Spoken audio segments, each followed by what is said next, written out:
Good evening, ladies and gentlemen. Welcome to Northwest Rankin High School Baseball here on Cougar Broadcasting. We're live at Wesley Scarborough Field where the Northwest Rankin Cougars are getting ready to take on the Starkville Yellow Jackets in baseball action. Big region game tonight. The Cougars tied for first place after they split with Madison Central 1 game apiece, and they've beaten Murrah twice. Now Starkville, the other team in the region. The Cougars will play them tonight and Thursday night as we try to continue in-region play. I'm Darryl Palmer, DP, your play-by-play voice of Northwest Rankin High School Athletics. Joining me to my left, my color analyst, Jay Fletcher. Jay, anytime you play a region game, it's always a big game.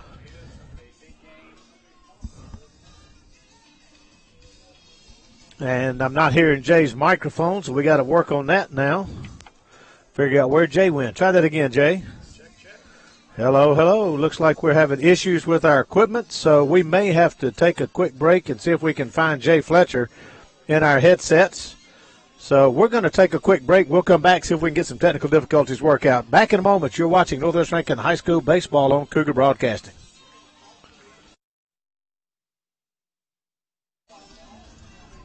Just say something.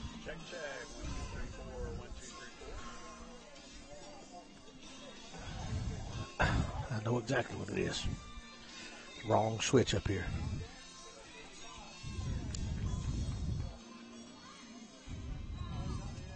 Say something now. Check, check. 1, 2, 3, 4. Test, test. We got it.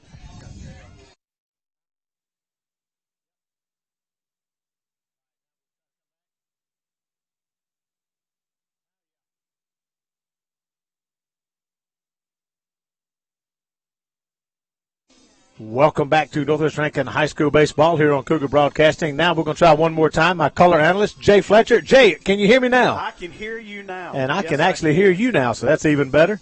We're ready for some PA, so I'm going to get things rolling, and we'll come back with some of our pre-talk in just a moment as we're ready for the starting introductions here at Northwest Rankin High School against Starkville.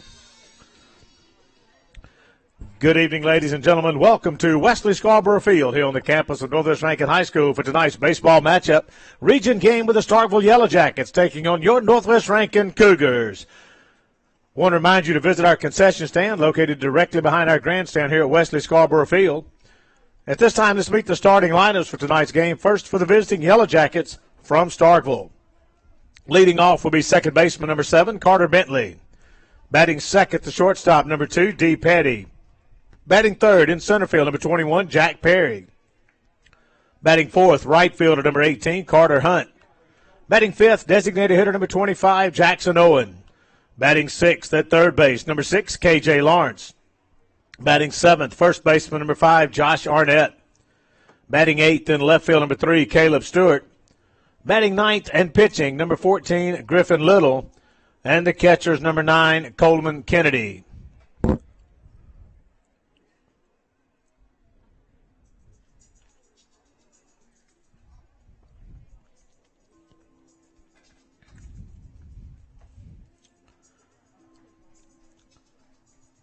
And now, the starters for your Northwest Rankin Cougars.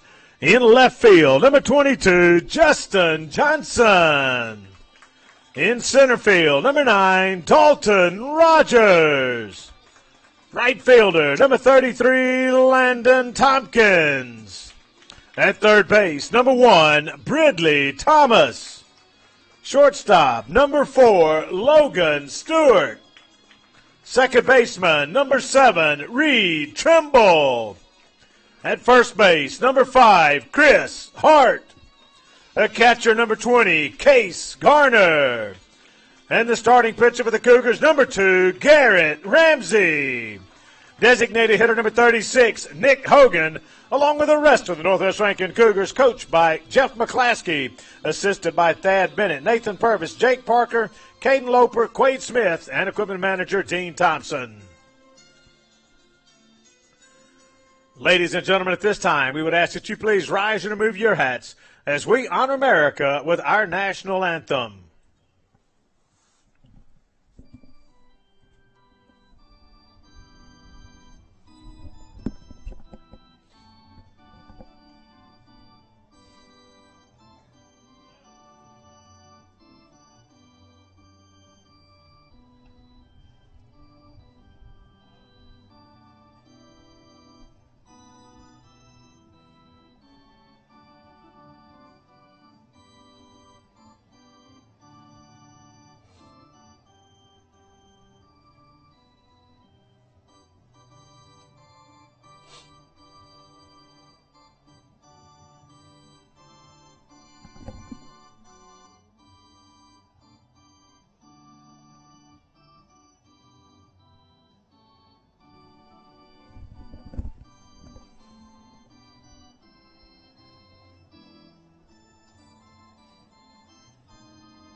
And that's the national anthem here at Northwest Rankin High School as we prepare for baseball action against the Yellow Jackets from Starkville. Cougars coming into the game tied for the division lead in region play. Looking to continue that here tonight against the Starkville Yellow Jackets. They'll play them twice this week. As I mentioned, we'll play them tonight, and then we'll play them again on Thursday night up in Starkville as we can try to continue to hold on to that lead in region play. Starkville coming into the game with a record of 9-7, 0-2 in region play.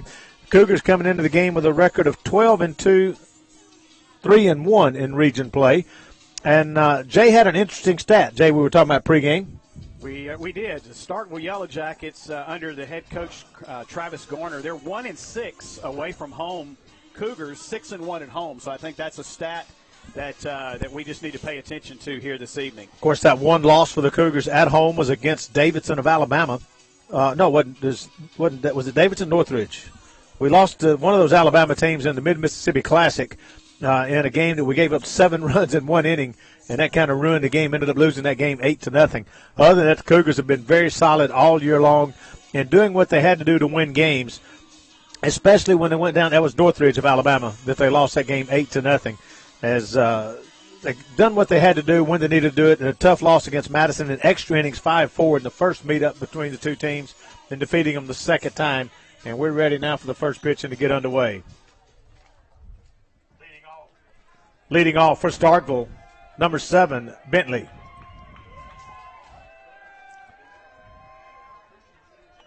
Carter Bentley takes the first pitch in for a call strike. And we're underway. First pitch, 6:09.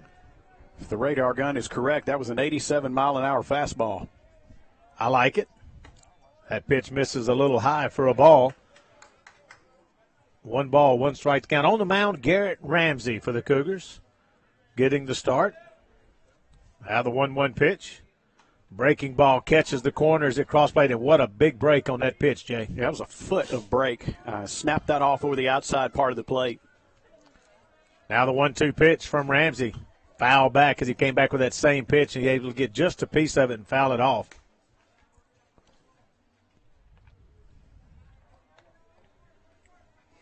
And one thing about one of those big breakers like that, what he just did, fouling it back, about all you can do with it. That one's chopped down the first baseline, foul. Nice play by the first base coach. Reached out, snagged it with that right hand. And I couldn't tell for sure if the fans were clapping for him for doing it or harassing him for taking it away from a first baseman trying to catch it behind him. I can tell you that's exactly what it's his dugout giving him a little sarcastic praise. 1-2 pitch. He takes the breaking ball and pulls it to the left field for a leadoff single by Bentley. That breaking ball was just breaking across the plate. Didn't have any downward movement to it. It was up in the zone, and he did exactly what he's supposed to, rip that right over the third baseman's head. Now batting shortstop number 2, D. Petty.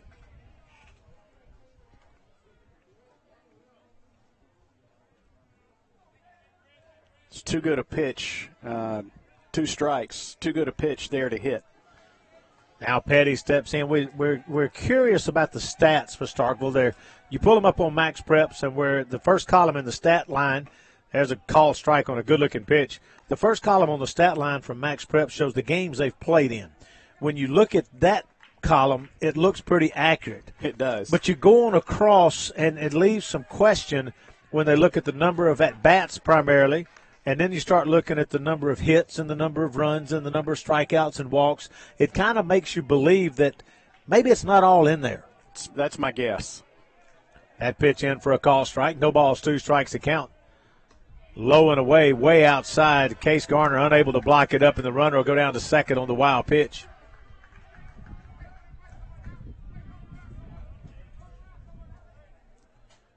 That puts runner at second base now with nobody out here in the top half of the first. But when you look, if you go by what they got, D. Petty's hitting .455 based on their stats with 3 RBI.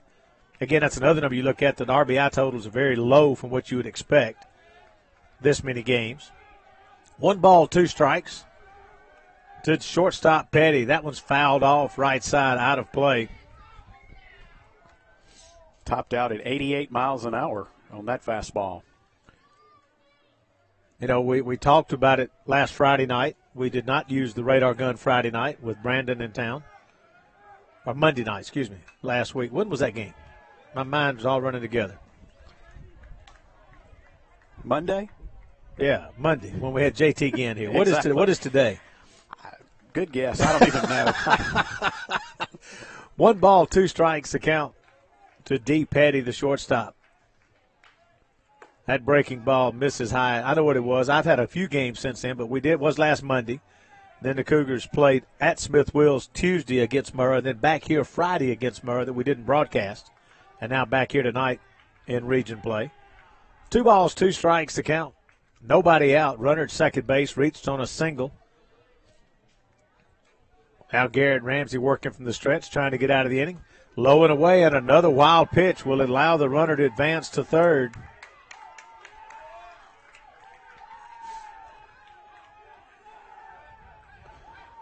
I don't know that I've seen a dugout quite as excited as I see in Starkville. Normally dugouts are fairly quiet, but they're cheering, a lot of noise over there. It almost feels like a softball game where you get a lot of cheering and a lot of action.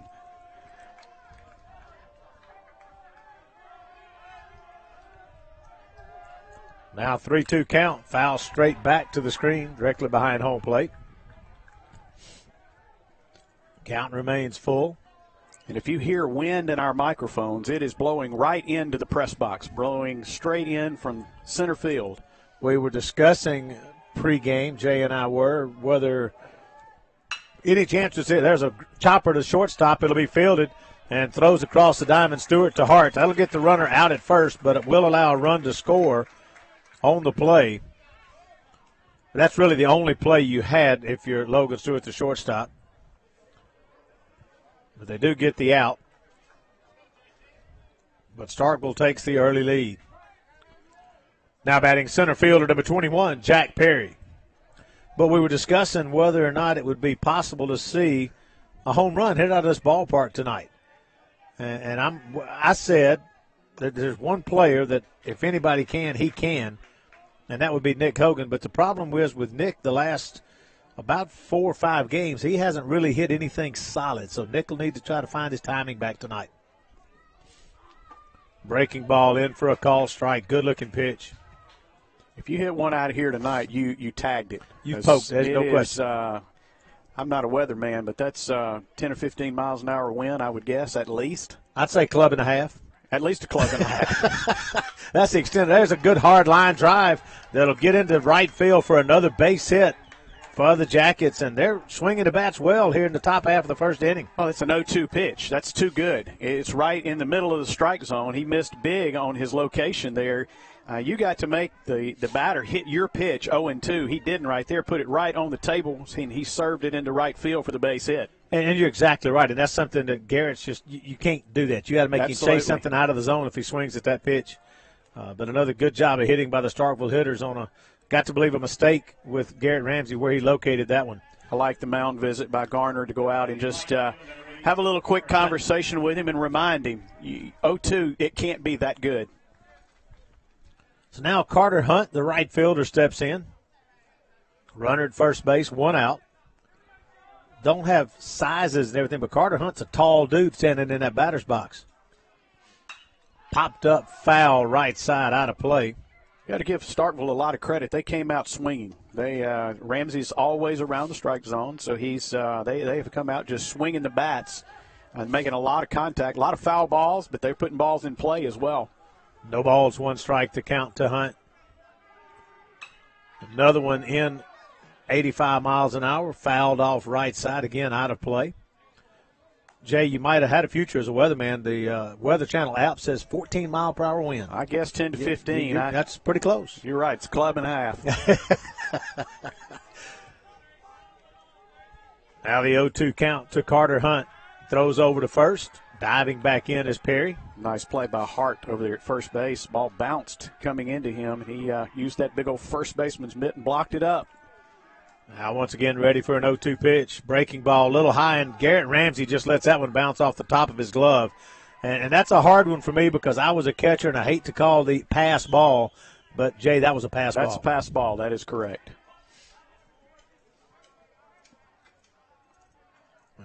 Garrett Case just didn't quite get his glove up high enough to make that play.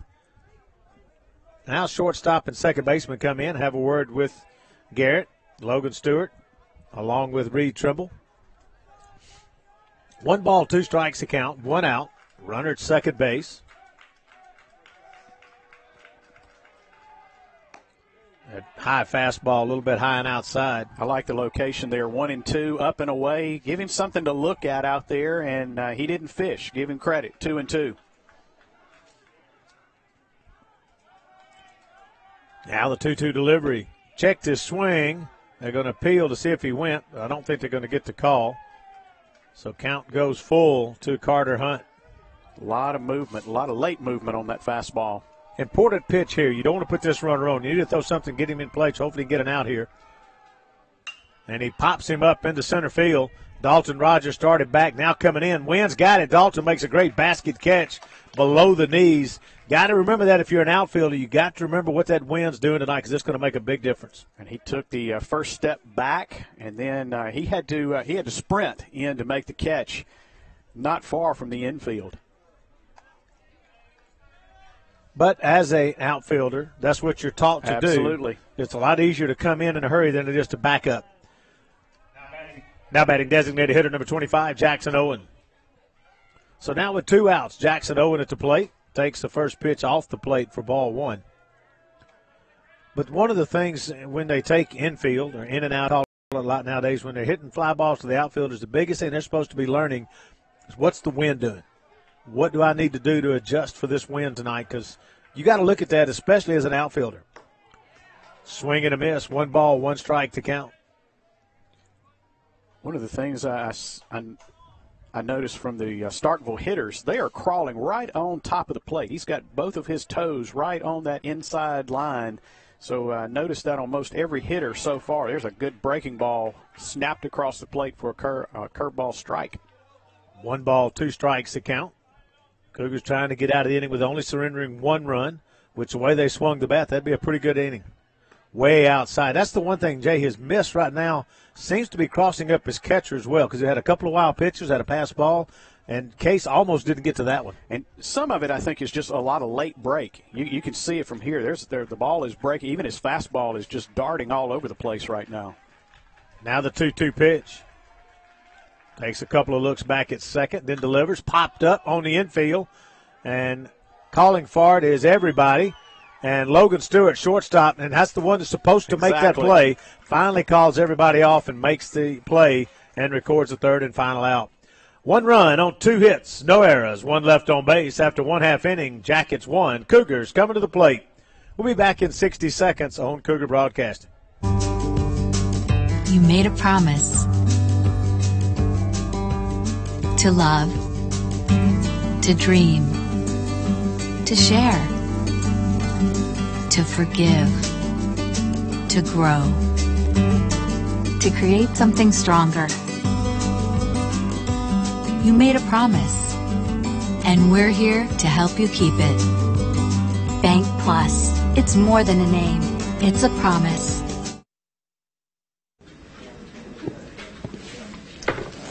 I know. Mind-blowing deals as advertised. Is the decimal point in the right place? Let me talk to the head honcho. See if I can't get that price knocked in. We rearranged some details I don't trust you to understand, and I can do $275. But that's my rock-bottom deal. You wouldn't put up with this at a restaurant. Don't put up with it when you buy a car. So come to Rogers Dab Chevrolet. It's easier here.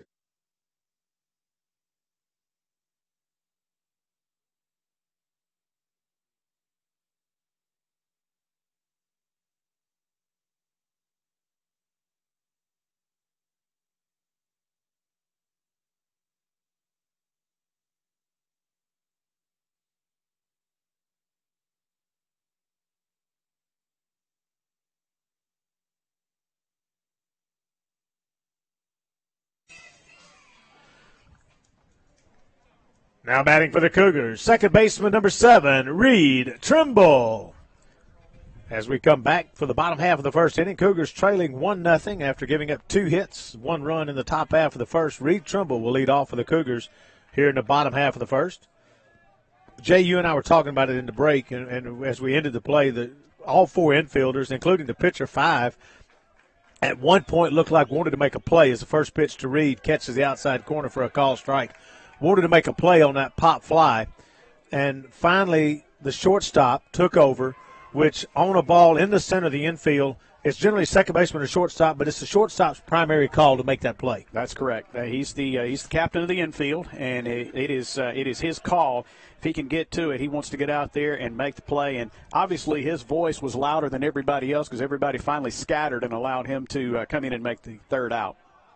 If you look at a baseball diamond throughout the outfield, infield, the whole works. Popped up left side, left fielder calling for it. Now he's trying to play the win, and he will get there and make the play and record the out.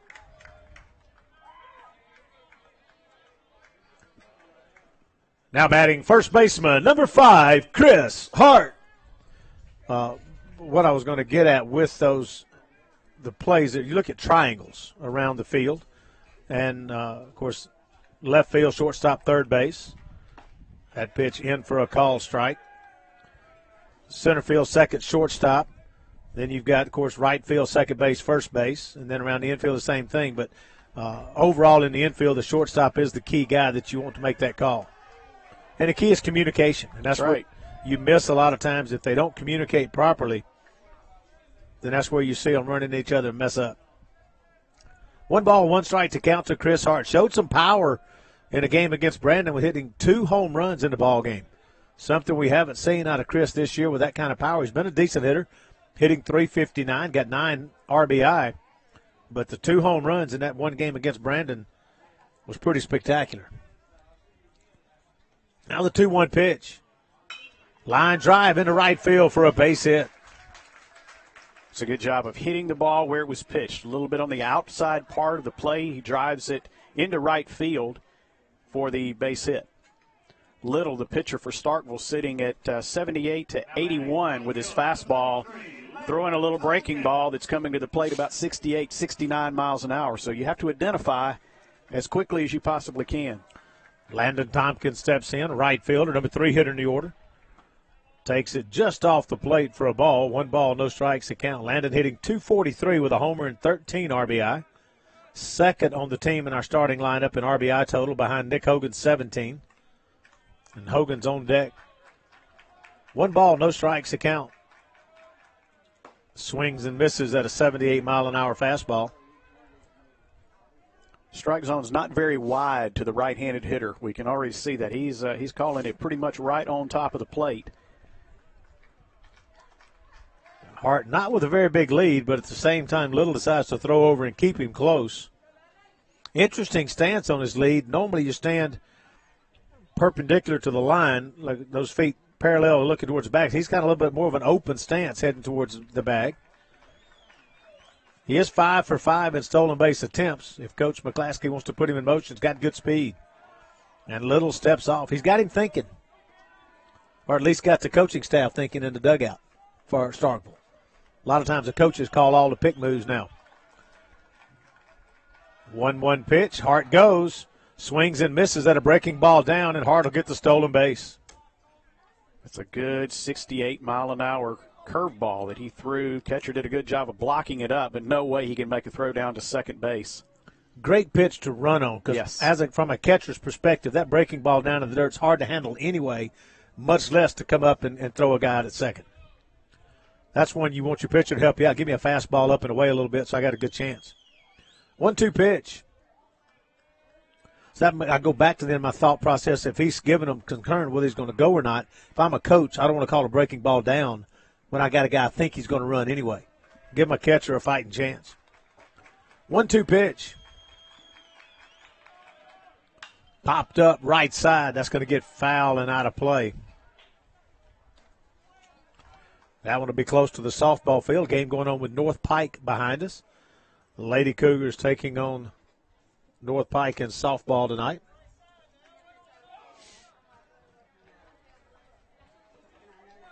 One ball, two strikes to count. Runner down at second base. Landon Thompkins trying to drive him in. Ducks on the pine for the Cougars. Brought to you by Tony Young Performance Gear. Swings and misses at that breaking ball. That'll be the second out of the inning. They are definitely not identifying the fastball and the curveball. Looks like he only has a couple of pitches. If they're going to have to do a better job of identifying that pitch out of his hand. Now Nick Hogan steps in. Nick hitting .357, team high 5 homers, 17 RBI.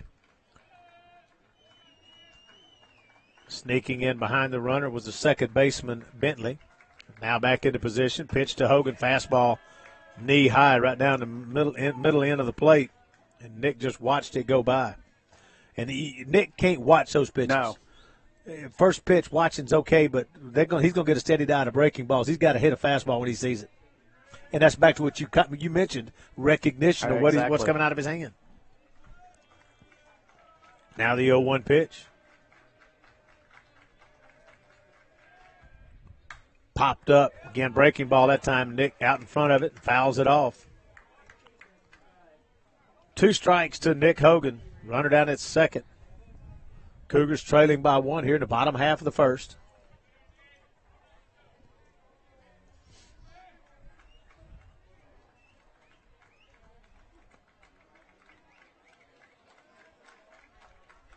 Now the 0-2 delivery. Little works rather deliberately on the mound. Now steps off, looking back at Chris Hart. But he's gone old school. Have you noticed the baseball pants way up high? Got the stirrups going. I love it with the stripe. Yeah, got the old school look going. Kind of makes me think back to my day. Come on now, we're reminiscing here. Yeah. The 0-2 pitch, down in the dirt. Good job by the catcher to block it. Count goes 1 ball, 2 strikes. And that's a pitch that Nick's a lot of times been chasing lately, so I'm glad to see him lay off of that one. See what he's going to get. My guess he's going to see a breaking ball either in on the hands or down and away.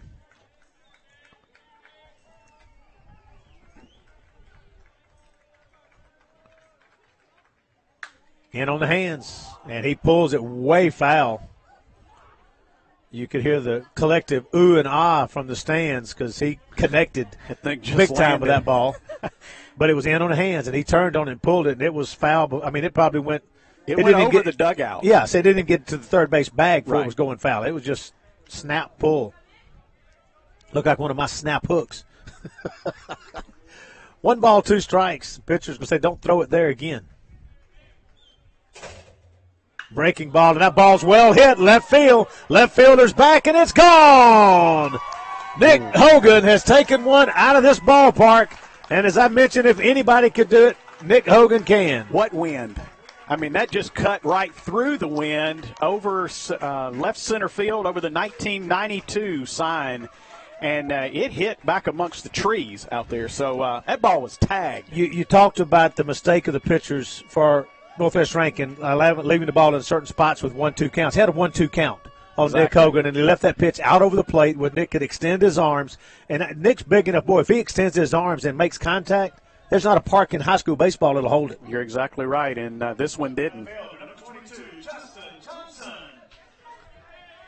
And so Nick Hogan has given the Cougars a 2-1 lead with a shot to left field. Grounder to the second baseman. Picks it up. Low throw. Good job by the first baseman to pick it up. And that will end the inning. 2 runs on 2 hits. No errors. Nobody left on after 1 complete. Cougars lead 2-1. Back in 60 seconds on Cougar Broadcasting. Thank you for shopping at Mystery Savings Supermarket, where you never know what kind of deal you're going to get. Welcome to Mystery Savings Supermarket. That'll be $9. But Welcome to Mystery Savings Supermarket, where you never know what kind of deal you're going to get. You wouldn't put up with this at a supermarket. Don't put up with it when you buy a car. So come to Rogers Dab Chevrolet. It's easier here. Hey, Brett. You made it. Yeah. Hey, my old receivers, Mark and Antonio, they want to hear more about Fave Rates. Oh, right. Well, with Farm Bureau Fave Rates, you get a great auto quote, plus local agents and fast, friendly claims. Nice. Hey. Should we warn them? Oh, that's broken. Get great auto rates and local agents at favrates.com from Farm Bureau Insurance. Sorry. Totally worth it.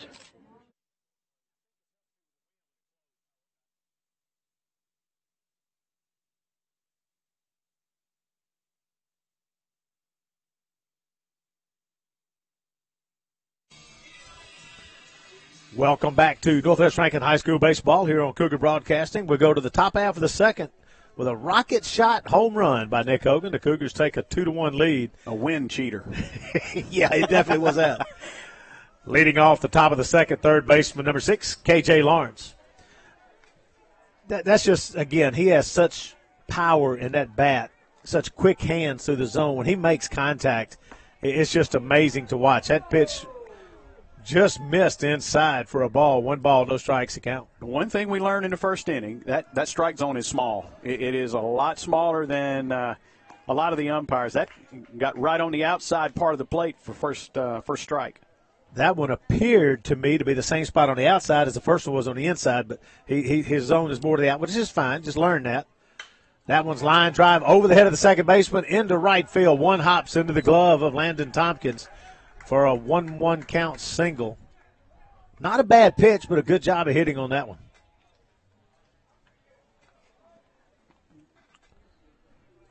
Now batting number 5, first baseman Josh Arnett. Again, Starkville swinging the bat really well, and as you commented, Jay, they're coming out swinging early. They are. They're aggressive at the plate, which I like to see that at a ball club. Which, as a pitcher, if you can, you want to try to start pitching them backwards a little bit. You want to start with some breaking stuff because they're teeing off right now on the fastball. That breaking ball missed just inside. It was up, though. That's the problem. If you're going to throw that breaking ball, you got to get that down under their hands.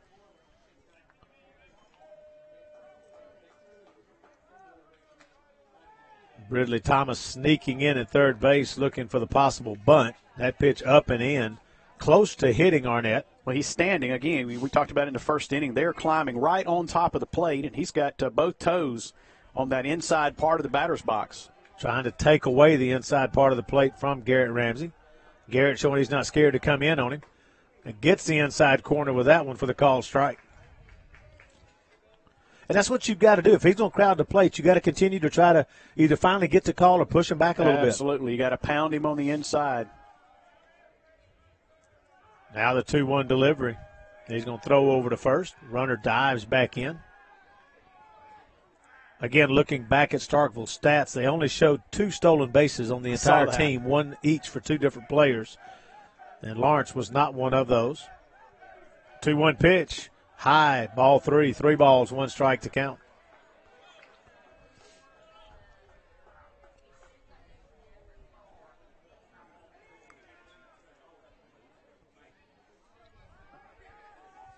Now Ramsey again working from the stretch.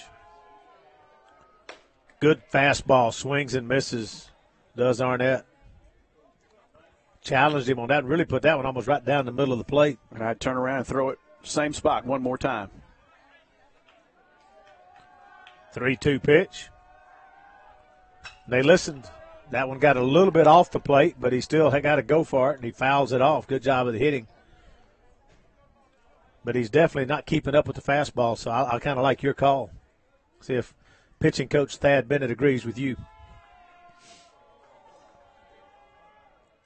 Yep, swings and misses at a fastball up and in on the hands, and wasn't a thing he could do with that one.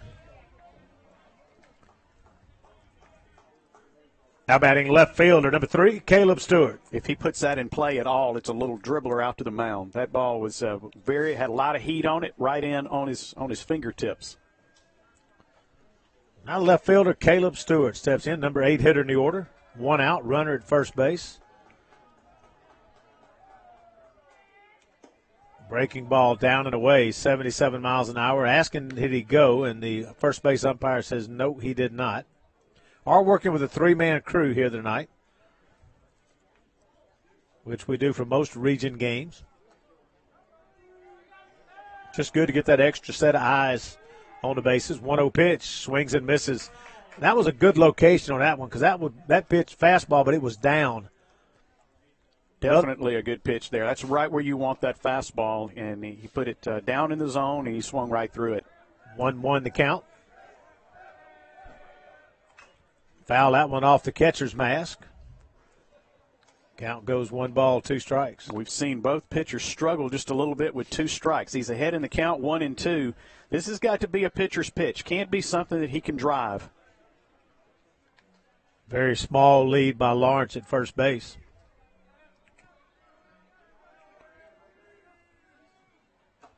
Good pitch, swing and a miss at a good fastball. Again, down in the zone. Good location on that one. That's exactly what you want. If he hit that, he was going to pound that into the ground, probably toward the second baseman or the shortstop. Would have been an opportunity to turn 2 there, but he strikes out, second out of the inning. Pitcher steps into the batter's box with the old school socks. My stirrups were a little bit taller than that. They almost went up to where the stripe was at the bottom of the pant. The stirrup was about another 3 inches taller. But I like the style. I like what he's going with. Well, and nowadays, it's not even a stirrup anymore. I mean, it's just a regular sock that has the pain. That used to be just a pain to have the old stirrup thing in your shoe, and it would finally work its way out of the cleats. So you have to call timeout, fix the shoe. But it looked good, Jay. It did. It looked good, man. It looked good. But these younger guys just don't have any idea the pain and suffering we went through back in the day. Nope. 1 ball, 1 strike to count. Swings and misses it, and I like the way he's working the fastball now, keeping it down in the zone a little bit, and he's got these bottom of the order hitters for Starkville guessing. And he's picked up his pace a little bit too. I like his rhythm on the mound right now. 1 ball, 2 strikes, 2 outs, runner at first. Now the 1-2 pitch. Little chopper back in front of the mound. Ramsey will pick it up, plant his feet, toss it to first, and that'll end the inning. No runs on 1 hit, no errors. 1 left on base after 1.5. Cougars lead 2-1. Back in 60 seconds on Cougar Broadcasting.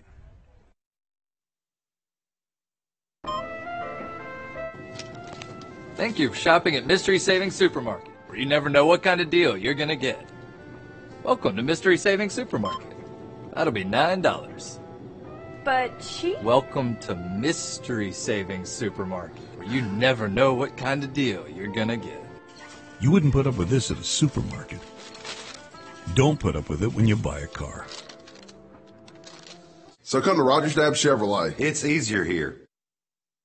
Mrs. Pat and her fine crew, headed by Big T over at Master Lube Pennzoil at Grants Ferry Road, are celebrating 20 years of automotive service to the reservoir area. Master Lube was the first quick lube in the area, and special in the fact that it's owned and operated by a lady who is a real fanatic on customer service. In addition to all those great Pennzoil products, they also have a full-time mechanic on duty and a full-service car wash detail shop. Stop by today and ask for Mrs. Pat or Big T, and they'll show you what real automotive service is all about. Feel the clean. Pennzoil clean. Go Cougars!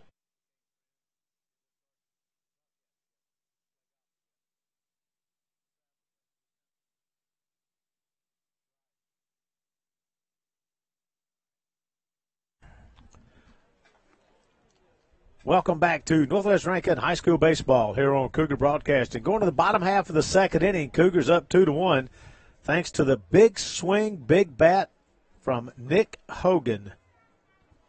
Thought he was throwing it down. We thought we were coming back. Hope we're back with our producer across the way. He's saying we says are. We're back. I like it. Well, I like that for Nick Hogan because he had struggled a good bit. He was getting a steady dose of breaking pitches, and he was just out of the zone. But he found one right there. He fouled off that pitch right before that, tomahawked one over to the football practice field. And then the next one that came across the plate, he lined into left center field over the fence, hit amongst the trees out in left center field. Case Garner steps up now for the Cougars. The catcher hitting .207. A homer and 12 RBI. Pops it up right side. It's going to tail and get out of play.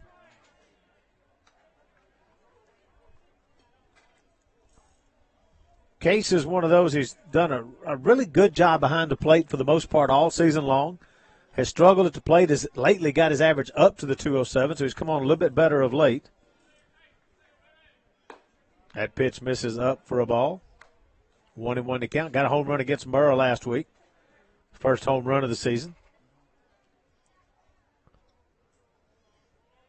Now the 1-1 delivery. Takes a breaking ball down. 2 balls, 1 strike to count. I noticed that they had a little huddle right before they started swinging the bats, the Cougars did, and I'm wondering if they had a little quick conversation about identifying the fastball and the curveball, because starting out here, he has identified a little bit better that breaking pitch. Well, and you and I both know that that's what they'll do. Those first 4 hitters, 5 hitters in the order, Justin Johnson made the last out. Their job when they come back to the dugout is to talk to the guys on deck and in the hole. Hey, this is what I'm seeing. This is what we're looking at, to try to give those hitters coming up a little bit of an edge when they step into the batter's box. And so if they're doing their job right, that's exactly what's going on is the coaching staff along with those hitters, because the hitter in the box can see a whole lot different than that coach standing in the dugout. Absolutely. Now the 3-2 pitch. Swings and misses a fastball. I don't know what happened with our gun. We missed the speed on that one, but it looked like a good fastball. Case unable to make contact with it. We were talking earlier, he's been 78 to 81 with the fastball, and that looked to be about maybe 80 miles an hour. Threw it right across the outside part of the plate, and Garner swung through it. Ridley Thomas, another one of those that struggled at the plate a lot this season. Kind of got on track a little bit with a couple of bunt singles down on the coast during the Battle at the Beach, which, by the way, we were declared the champion of the Battle at the Beach. How about that? Going 4-0 on the week, and there's 50 teams that play in that over 6 different locations over 4, 5, 6 days. Actually, I think it was a total of 6 days that they were totally playing.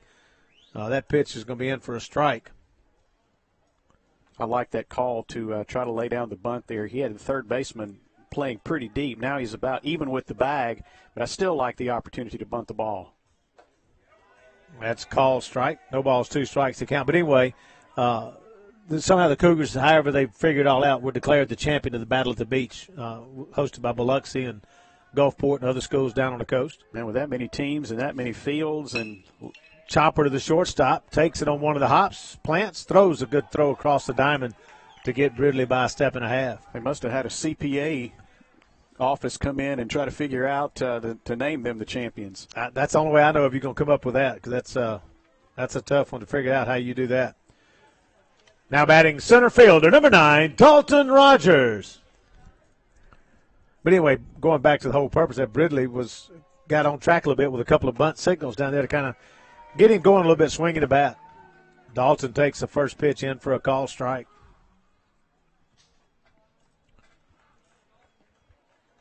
Dalton hitting .281, 5 RBI on the season. Lines it foul right down towards the Cougar bullpen area. Quickly behind in the count. No balls, 2 strikes. And with that, the center fielder adjusts his position to closer towards right center than the straightaway. Now the 0-2 pitch.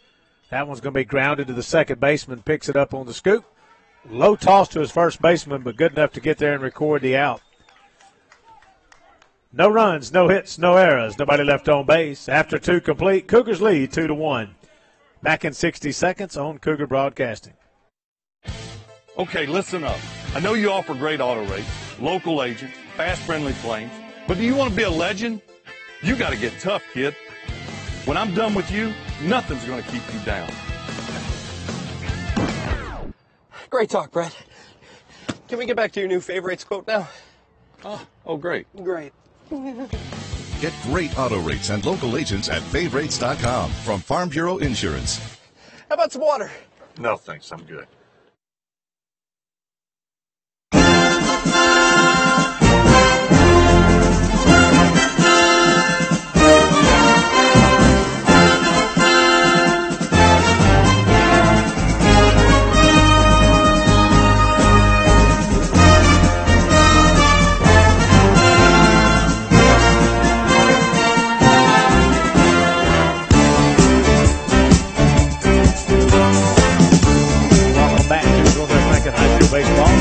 Broadcasting going to the top of the third. Cougars lead 2-1 over the Yellow Jackets of Starkville. Leading off the top of the third inning, second baseman number 7, Carter Bentley. Back to the top of the order for the Jackets. Carter Bentley led off the ball game with a single. And now he'll lead off here in the top of the third. His team trailing 2-1. They've out-hit the Cougars, 3 hits to 2. But the Cougars lead on the scoreboard by a score of 2-1. Tries to bunt his way on, and it goes foul. Cougars were ready for that anyway. Ridley Thomas was already playing inside the bag. He's backing up now just about even with the bag. Now the 0-1 pitch. Takes it just high for a ball. 1 ball, 1 strike to count. One of our key members of our broadcast crew here on Cougar Broadcasting received a great honor and award this past week. Ground ball sharply hit to shortstop Logan Stewart. Great scoop, plant, perfect throw across the diamond. That's exactly the way you like to see a shortstop play a baseball. Come back to that thought. Let me keep all my scoring stuff going. Now batting shortstop number 2, D. Petty. But Chase Weeks, our Cougar Broadcasting student, was honored this week at the 2018 Mississippi Scholastic Press Association's convention up at Ole Miss. I didn't know there was such a thing, but obviously there is.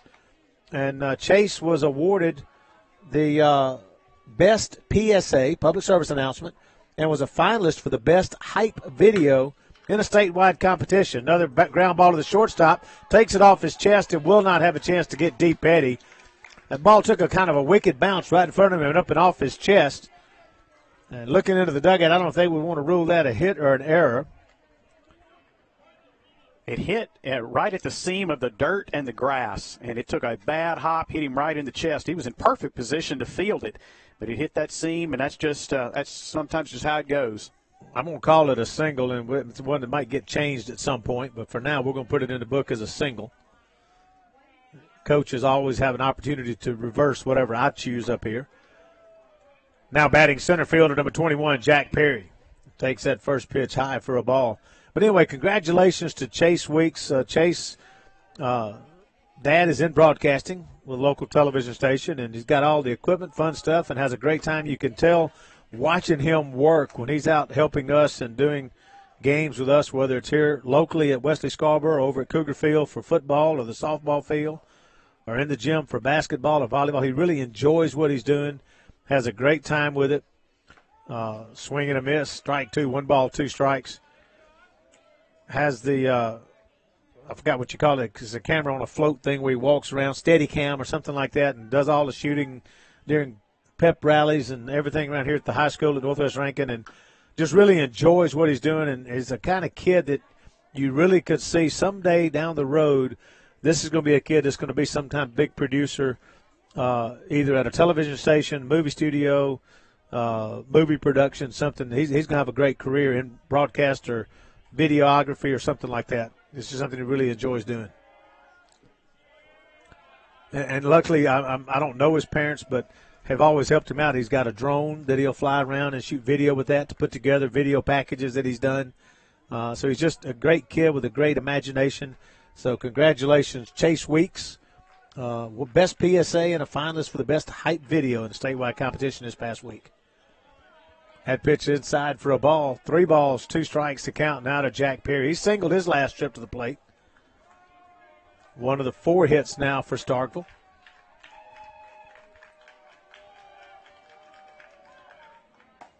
Good pitch, inside corner, call, strike 3. Don't know how you stand there and look at that. That's right over the inside part of the plate, fastball. And he just stands there, looks at it, so he just takes his opportunity to walk back to the dugout. 2 outs in the inning. Carter Hunt, the right fielder, now steps in. Flew out to center his first trip to the plate. Now he'll bat with 2 outs and a runner at first base. Good fastball, knee high, right across the plate. I'm wondering what's going on down in the bullpen. I see we've got 2 guys warming up down there, and I don't know if Ramsey's on a short pitch count here tonight or what, but they're warming up pretty quickly. That was a great breaking ball just in for a call, strike 2. 61 pitches is what I've got him with right now. But I do say, I'm like you, there's 2 players warming up and trying to tell who it is.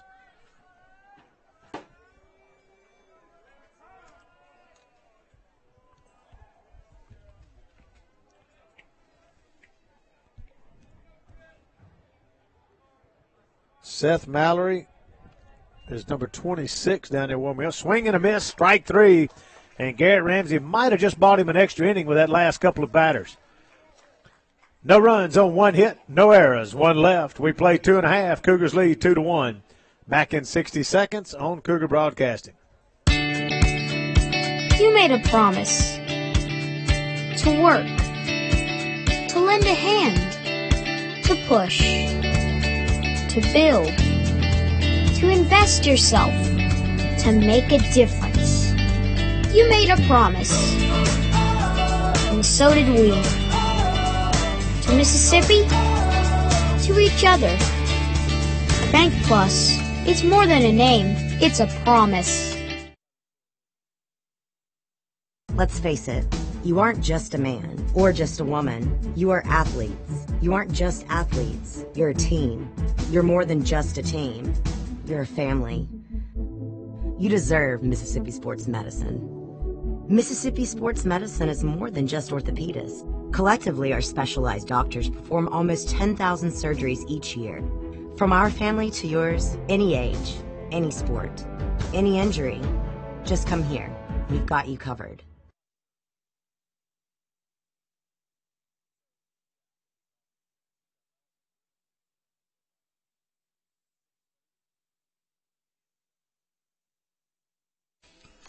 Welcome back to Northwest Rankin High School Baseball here on Cougar Broadcasting. We're going to the bottom half of the third. Cougars holding on to a 1-run lead over the Yellow Jackets from Starkville. Now batting for the Cougars, shortstop, number 4, Logan Stewart. Shortstop Logan Stewart, first trip to the plate, hitting .324. He'll lead off for the Cougars. Then back to the top of the order, Reed Trimble, Chris Hart, and he chops it to the shortstop on the first pitch he sees. Good play by the shortstop, and one shortstop throws out another shortstop, and that's 1 out in the inning. And the shortstops are pretty smooth. We've learned that here this evening, that Stewart for the Cougars and Petty for the Yellow Jackets, both very smooth with the glove and the arm across the diamond to first base. So now Reed Trimble steps in, the second baseman.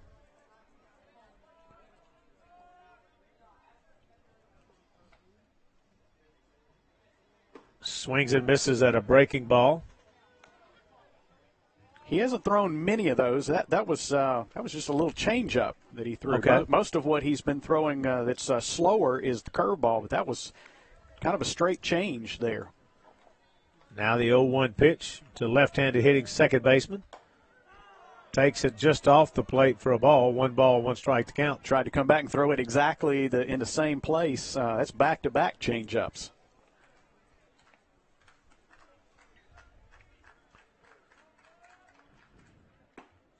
Fastball at the knees, in for a call strike. 76-mile-an-hour fastball, but it looked like probably 85 to 88 after those slow ones came across. Now the 1-2 delivery. Crossed his catcher up that time. The catcher was setting up outside for a pitch on the outer part of the plate or off the plate, and actually came back on the inside part of the plate, a little low. 2 balls, 2 strikes to count. Now the 2-2 delivery. Breaking ball, swing and a miss, or was that? That was the curveball. Yeah, it looked like that was the curveball. That had downward and in to the left-handed hitter. That had a lot of good bite to it, and it's 2 outs. First baseman, number 5, Chris Hart. Chris Hart steps up. He singled his last trip, was on base with an opportunity to jog across home plate after that monster shot by Nick Hogan. Chris Hart steps into the batter's box. Hard hit ground ball to third baseman. Picks it up. Plenty of time to take a couple of hop steps and then throw it across the diamond. No runs, no hits, no errors. Nobody left on base after 3 complete. Cougars lead 2-1. Back in 60 seconds on Cougar Broadcasting.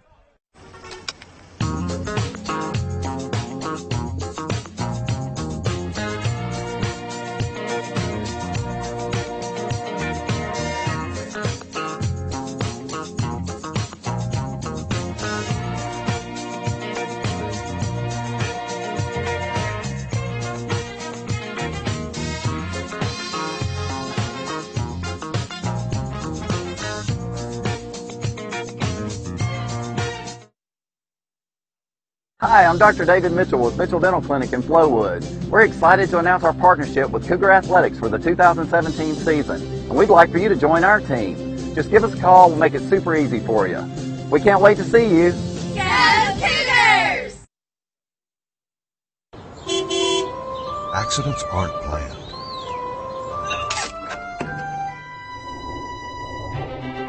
Mississippi Sports Medicine Orthopedic Urgent Care. You're in, you're out. You're better.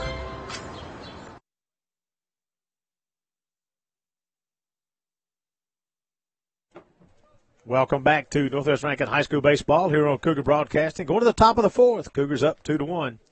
Leading off the top of the 4th, designated hitter number 25, Jackson Owen. Owen popped up to the shortstop. His last at bat in the first inning. Now he leads off the 4th inning. Takes the first pitch high for a ball. 1 ball, no strikes to count.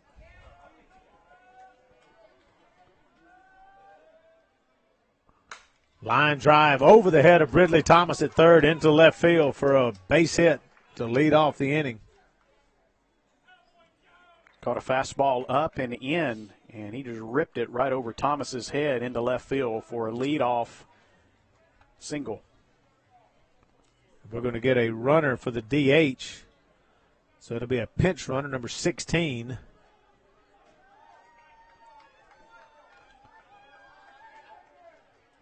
Pinch runner at first base, number 16, D. Clark.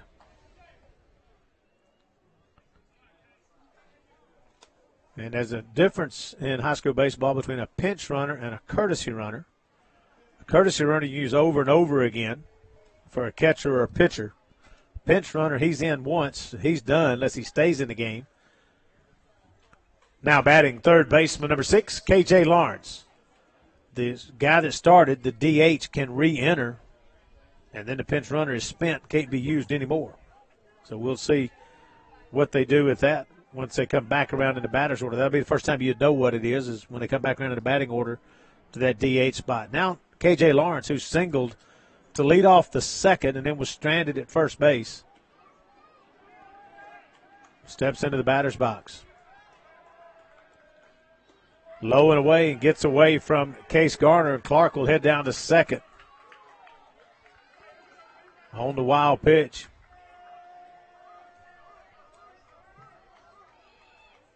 And the Jackets get a runner in scoring position with nobody out here in the 4th inning, trailing by 1. Quick conversation, third base coach and batter. I'm just wondering if they're going to go ahead and lay down the bunt here and move him over to third base. In a one-run game, I like that call as a small ball fan. I agree. Ridley Thomas starting to sneak in, breaking ball in for a call strike. Well, he was definitely fooled on that. He thought that was coming up and in, and it snapped across, curveball right across the middle of the plate. And our discussions up here, another breaking ball in for a call strike, and he's got that one breaking sharp again. We were talking about the bullpen where Seth Mallory and Austin Massey were warming up earlier and about determined that was a couple of 10th graders just throwing them a bullpen here tonight. 1-2 pitch, breaking ball, swing and a miss, strike 3. Good afternoon, good morning, and good or good morning, good afternoon, and good night. That was 3 curveballs that he started down the middle on the outside, and then that last one was almost in the left-handed batter's box, and he fished for it and struck out. Great sequence of pitches right there. Absolutely. Now with 1 out, number 7 hitter in the order, Arnett coming to the plate. Fastball down and away. But anyway, so we don't think there's anybody warming up looking at coming in at this point. Somebody throwing again now. I can't quite tell who that is. I think it might be 24 Trevor Hollingsworth, but I'm not sure. Little chopper to first baseman Chris Hart. He'll glove it. Signal to the pitcher, I got it. Don't worry about it. The runner will advance to third on the play, but now there are 2 outs.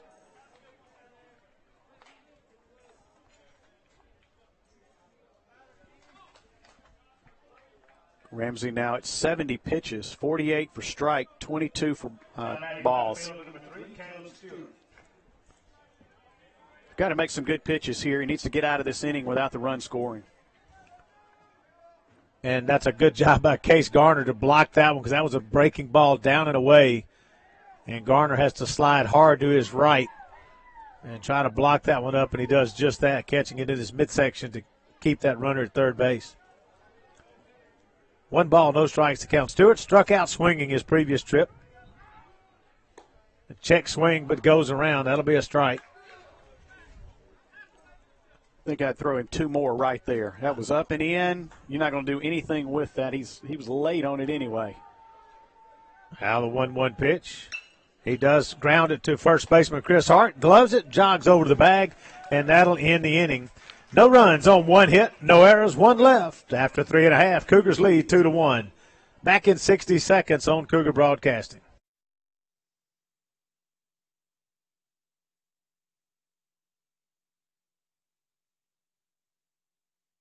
You made a promise to love, to dream, to share, to forgive, to grow, to create something stronger. You made a promise, and we're here to help you keep it. Bank Plus, it's more than a name, it's a promise.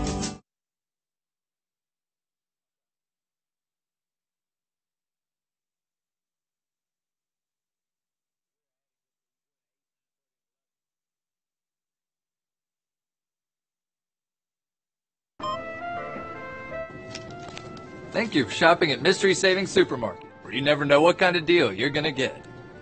Welcome to Mystery Savings Supermarket. That'll be $9. But Welcome to Mystery Savings Supermarket, where you never know what kind of deal you're going to get. You wouldn't put up with this at a supermarket. Don't put up with it when you buy a car.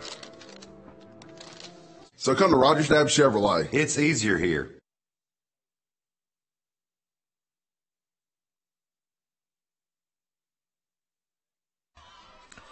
Welcome back to Northwest Rankin High School Baseball here on Cougar Broadcasting. We're going to the bottom half of the 4th. Cougars up by 1 over the Yellow Jackets of Starkville. Now batting for the Cougars, right fielder, number 33, Landon Thompkins. I had no idea a pitcher's duel would break out here this evening. You know, you look at it on paper, and you never know, but you really thought this was a game. The Cougars, wow, Landon Tompkins. Remember Nick Hogan's at bat, and we talked about that hard foul ball pulled over the third base dugout? That was pretty close to the same location. Landon just did about the same thing, and Landon's got good power. Does have a home run on the season. Let's see if Little will serve up Landon the same kind of pitch he served up Nick a while ago. Nope. Powell fouls this one off right side out of play, quickly behind in the count. No balls, 2 strikes is Landon Tompkins. Be Landon Tompkins, Nick Hogan, Justin Johnson, if one of those should reach, Case Garner. Here in the bottom half of the 4th, Cougars up 2-1. And we were talking about it. You never know. You really look at it on paper and say, well, this ought to be a game that the Cougars could just maybe get out and have a really good game. Is that way up and in? Almost hit Landon.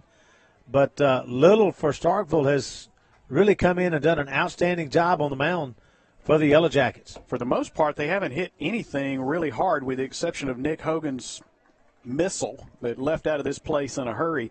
He's kept him off balance with his changeup, curveball, and placing his fastball in some good spots. There's that curveball for the strikeout. Called strike 3. Landon Thompkins, after fouling off a couple of pitches, looks at a third strike, and has one out. Now batting designated hitter number 36, Nick Hogan. There's no way he sees a fastball here.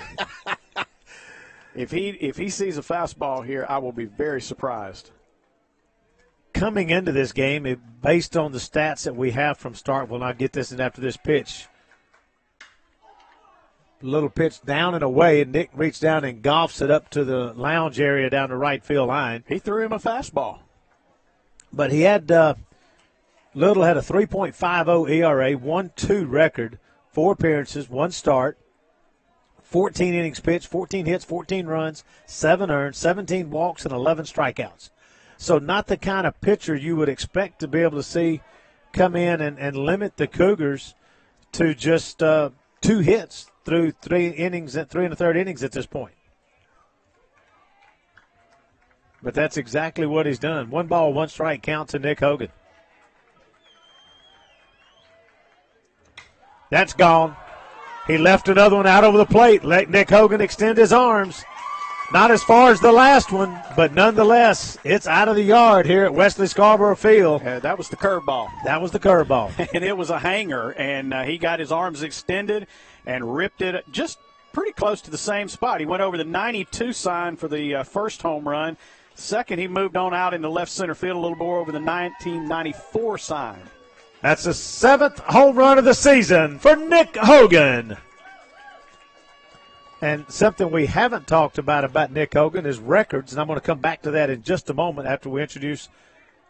Now batting for the Cougars, left fielder number 22, Justin Johnson. The single-season record for home runs for Northwest Rankin is held by one of the guys when I've considered one of the best hitters to ever come through this program, and that was Tyler Moore. And Tyler has a record with 16. Nick Hogan is one shy of halfway there. We're 14 games in, so we're probably around the halfway point or close to that in the season. And Nick Hogan went through a bit of a slump where he kind of didn't hit much, but, hey, he's got the power in his bat. If he sees pitches, he could push that record. 1-1 pitch. Breaking ball in for a called strike. 1 ball, 2 strikes to count.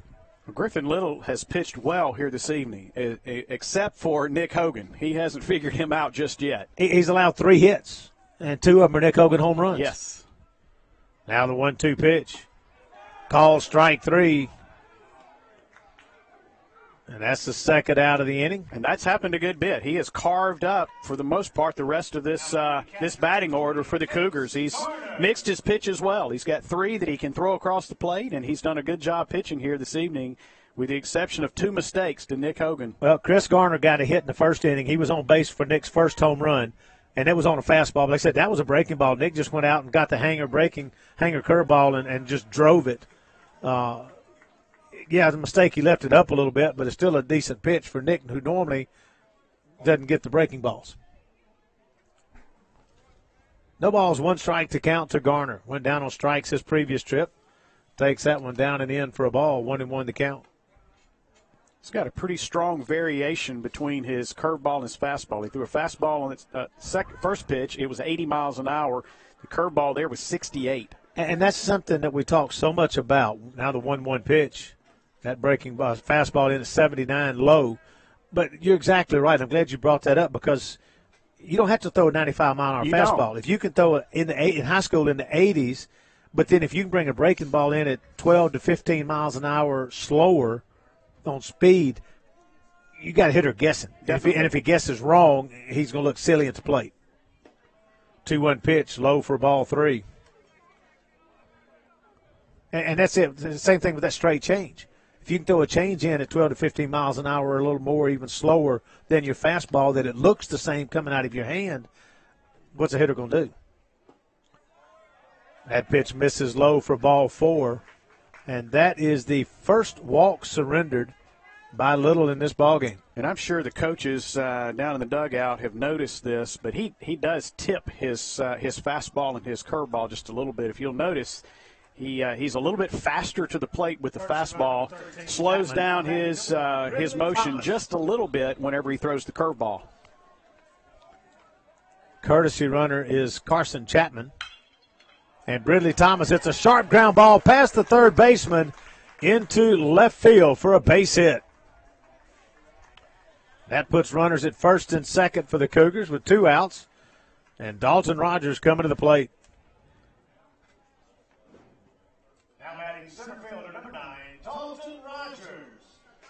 Coaches and players are always looking for that little bit of information or a little bit of movement on a pitcher, but that's just something I've noticed just watching him for 4 innings now. He slows down just a little bit whenever he's going to throw you the breaking ball or the changeup.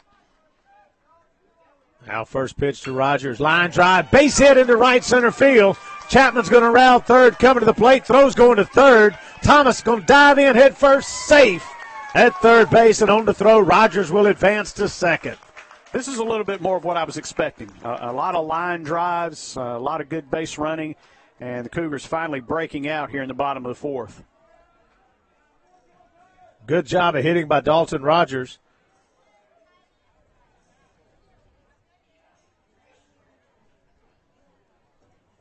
And we're getting a timeout as the coach goes out to talk to Little, his pitcher.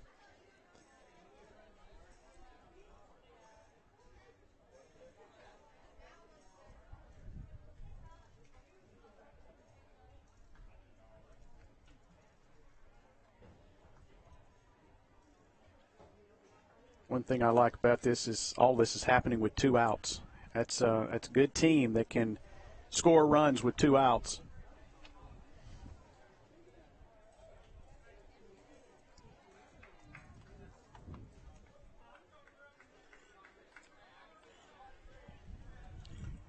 Now batting shortstop, number 4, Logan Stewart. Score now 4-1 for the Cougars.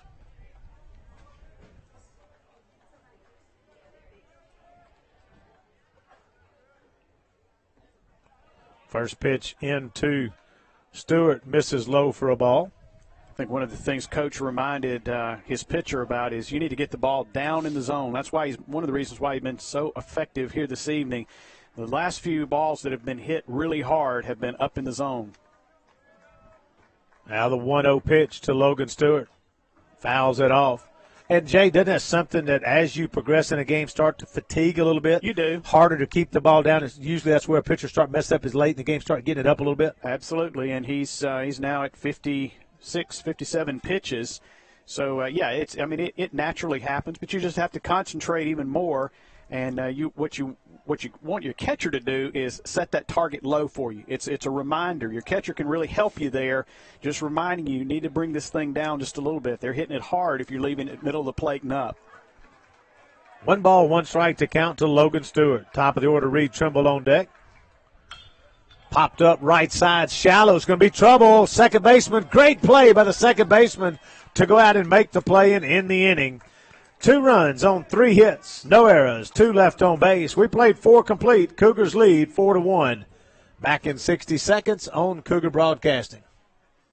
Mrs. Pat and her fine crew, headed by Big T over at Master Lube Pennzoil of Grants Ferry Road, are celebrating 20 years of automotive service to the Reservoir area. Master Lube was the first quick lube in the area and special in the fact that it's owned and operated by a lady who is a real fanatic on customer service. In addition to all those great Pennzoil products, they also have a full-time mechanic on duty and a full-service car wash detail shop. Stop by today and ask for Mrs. Pat or Big T, and they'll show you what real automotive service is all about. Feel the clean. Pennzoil clean. Go Cougars!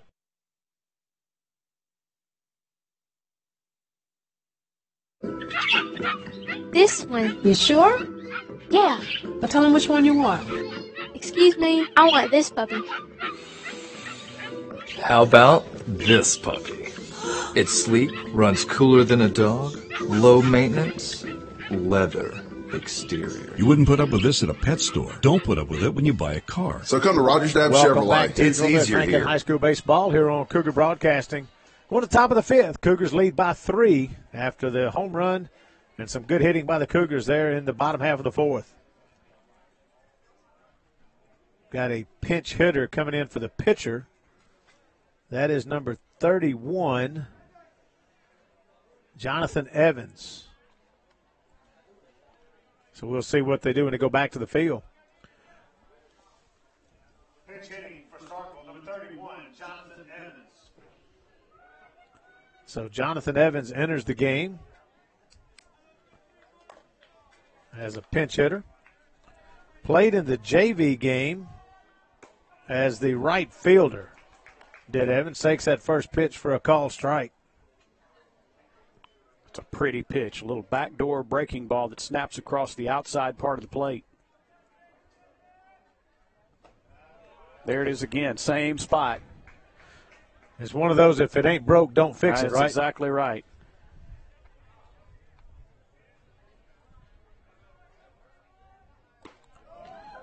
Just misses on that one. The fans thought he had it. We thought he had it. But the guy that counts didn't. I think he fooled the umpire. 1 ball, 2 strikes to count. That breaking ball misses outside. Not a bad miss on one, though. Try to get him to chase one off the plate. But he didn't do it. Now it's 2 balls, 2 strikes. Now you want to come back and get him. Don't waste another one.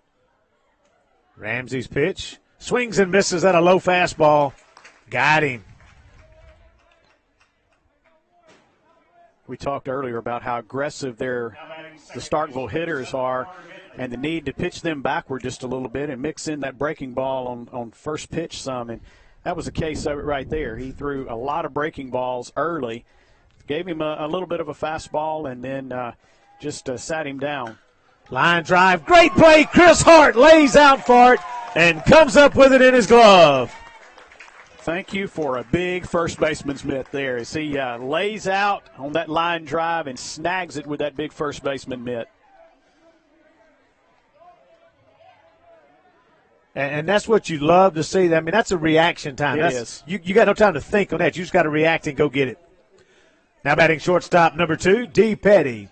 And that's when a pitcher's got to look over at your first baseman and say, hey, thanks, bud. Attaboy. You just saved me a base hit on that one easily. But that's what those two guys, especially those guys on the corners, your third baseman and your first baseman, it's reaction time. First base doesn't get near about the number of plays like that a third baseman will, but you just got to be able to play it, react to it, and be there. Good instincts. And that's why those infielders stay on the balls of their feet, balanced, set square, ready to make a play. No balls, 1 strike to count after Petty fouled off the first one. He singled his last at bat. Breaking ball catches the corner as it crosses the plate. Call strike 2. I'm guessing that got the front outside corner because it finished up over in the left-handed batter's box. No balls, 2 strikes to count to the shortstop, Petty. Swings and fouls, gets just a piece of it, and that one went off the ankle of the catcher, Case Garner. He almost got him. He just barely got a piece of that ball. That's a good job by the umpire. The umpire's going to go out and have a quick conversation with the pitcher just to give the catcher just a moment to kind of get it all back together. And that's something I talk about so much to the guys in the press box up at Trustmark Park and the games I did, 30 road games last year, play-by-play. The relationship between that catcher and that umpire is kind of unique. It is. They both take a beating behind that plate sometimes. And you see a good catcher and a good umpire. If either one of them gets hit, the other one's going to kill as much time as he can to make sure he gives his partner a little bit of time to kind of catch your breath. It's 0-2. That's swing and a miss, strike 3. And that ends the inning. No runs on no hits, no errors, nobody left on base. We go to the bottom of the 5th. Cougars up 4-1. Back in 60 seconds on Cougar Broadcasting. Hey, Brett. You made it. Yeah. Hey, my old receivers, Mark and Antonio, they want to hear more about favorites. Oh, right. Well, with Farm Bureau favorites, you get a great auto quote, plus local agents and fast, friendly claims. Nice. Hey.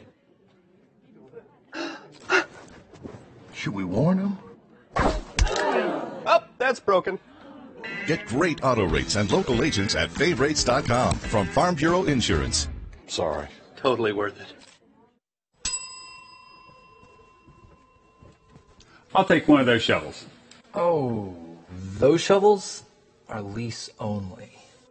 But I just want to dig a hole. Well, I can sell you the sweet, sporty, compact model for cash. You wouldn't put up with this at a hardware store. Don't put up with it when you buy a car. So come to Rogers Dab Chevrolet. It's easier here.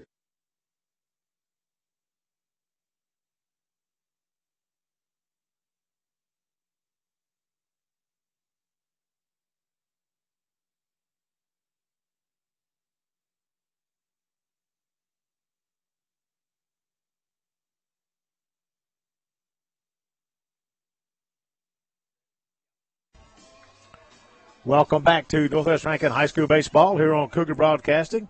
Griffin Little re-enters the game as the pitcher for Starkville.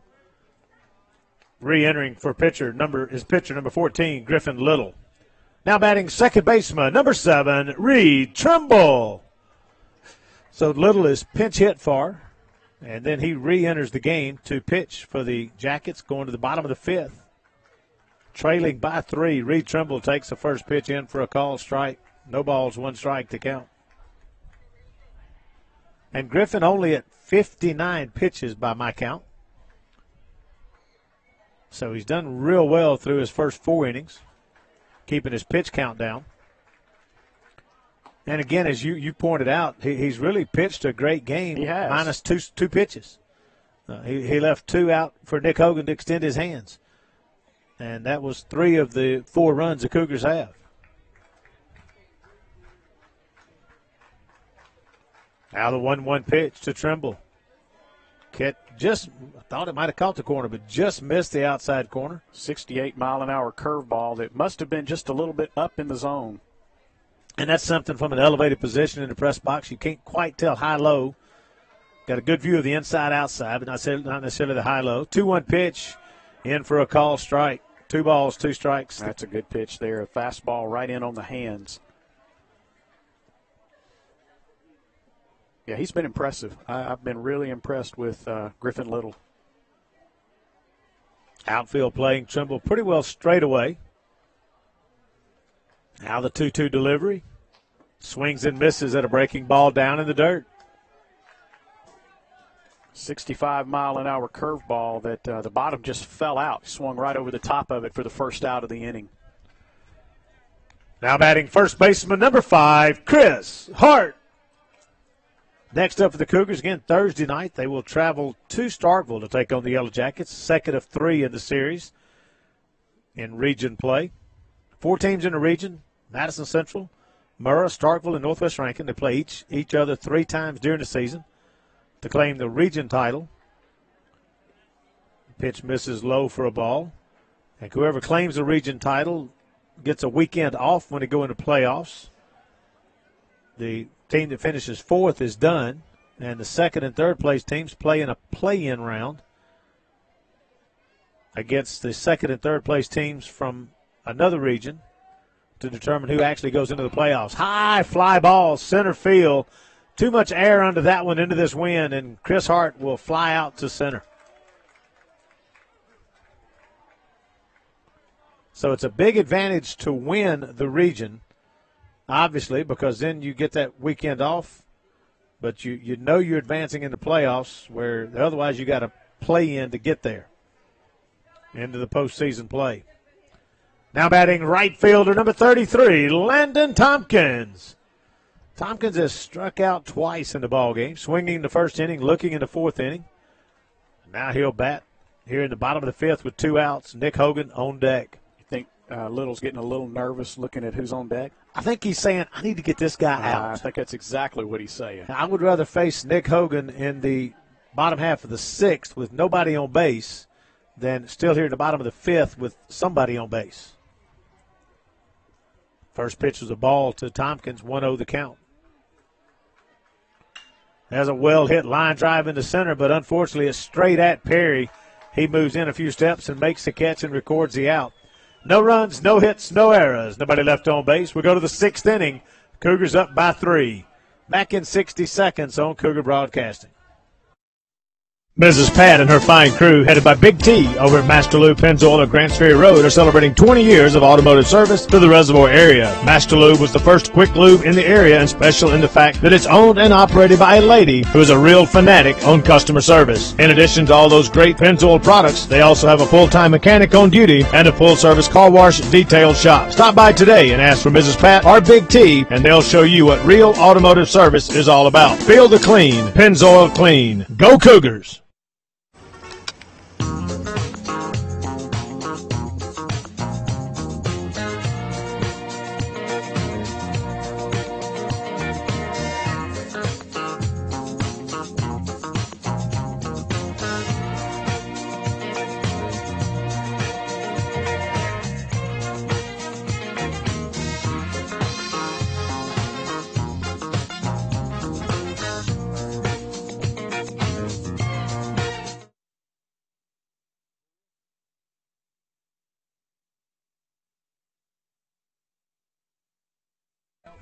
Welcome back to Northwest Rankin High School baseball here on Cougar Broadcasting.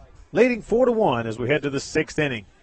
Leading off the top of the sixth for the Yellow Jackets, center fielder number 21, Jack Perry. Now Jack Perry singled and struck out in the ball game. Takes that one just off the plate for a ball. 1 ball, no strikes to count. Number 3 hitter in the order, Carter Hunt, D. Clark. 4 and 5 on deck and in the hole. That pitch misses low and away, ball 2. 2 balls, no strikes to count. Both bullpens sitting empty right now here in the sixth inning. Gets just a piece of that one and fouls it off. Count goes to 1 ball, 2 strikes to Jack Perry. According to the limited stats we had from Starkville, he came into the game hitting .500, 1 for 2. He's still hitting .500. Ramsey at 86 pitches on the night. Number 87 is a hard shot hit to shortstop Logan Stewart. Scoops it, plants, and throws it across to Chris Hart at first base for out number 1. Well, he's smooth out there at shortstop, isn't he? Just a nice play down to up and a couple of little hops and a good arm over to first base. Carter Hunt steps into the batter's box, a right fielder, 0 for 2. Jay, elaborate. You said that, and that's a great something to any youngsters out there listening. Down to up. Down to up. Go through that for us. Yeah, so you want to always start popped up high in the air, right side. First baseman in the foul ground. Chris Hart by the bullpen area, and the wind sailed it on in, and he's unable to make the play. It'll drop safely in foul ground. You always want to start with that glove on the ground. You want to make sure the ball does not go between your legs. And then when you're in that position, the ball takes a hop up, you're ready to field it. Field it right off of your body. It lands in front of you. You continue to make the play. But don't pick it up with your glove. You want to pick it up there with your bare hand and don't take the time there. So yeah, that's just fundamental. He's probably done that 1,000,000 times as he's been playing for a lot of years. You just field that over and over and over again. And 0-1 pitch is high in the air to center field. Dalton Rogers drifting over to his right. And he'll get there and make the catch and record the out for 2 outs now in the inning.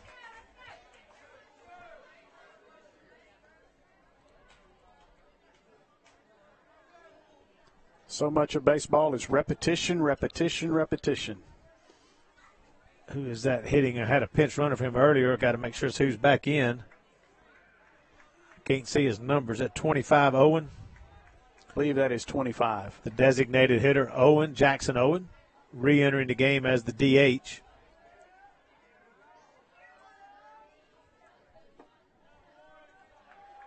Batter's designated hitter, number 25, Jackson Owen.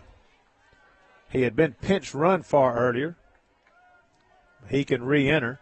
Now, if he exits again, though, he's done by substitution rules in high school baseball. A little bit different than the college and the majors. Once you get onto that level, you come out once, you're done. But in high school, they'll allow the starters to exit and re-enter once. But when they re-enter, they have to re-enter in the same spot in the batting order. They can't do it to change locations in a batting order. 2 balls, 1 strike to count to Owen. Popped up to the shortstop in the first, singled in the fourth. Breaking ball, call strike 2. 2 balls, 2 strikes to count. A lot of late break on that curveball. Snapped it over the outside part of the plate.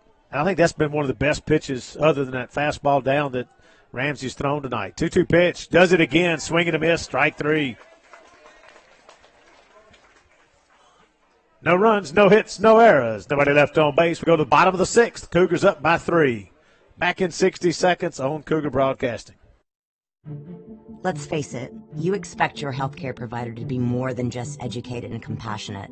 You want them to be available, a good listener, and guide you to recovery.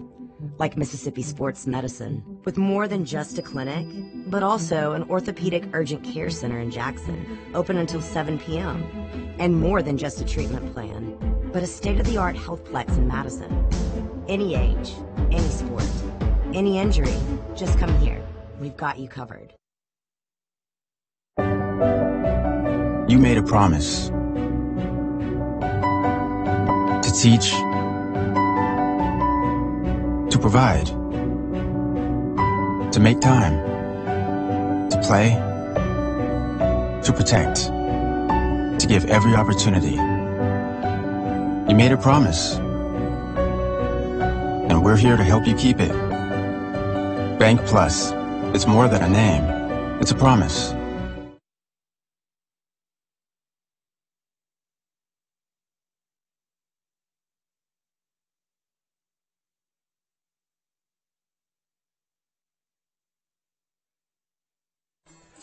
Welcome back to Northwest Rankin High School Baseball on Cougar Broadcasting. Going to the bottom half of the 6th, and 2 for 2, 2 home runs come to the plate. Mr. Nick Hogan.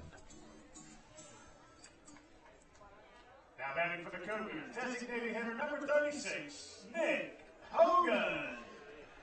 And as Nick steps to the batter's box, what's going through the mind of Mr. Griffin Little right now, Jay? That's exactly what I was going to ask you, is what's going through his mind right now. So he's hit a curveball out of here. He's hit a fastball out of here. And he almost hit him on that one, on the hands on a fastball well in. Which that was probably, you're going to have to try to throw him in. And my guess is they're going to go curveball away here. Ahead in the count. No balls, 1 strike to count.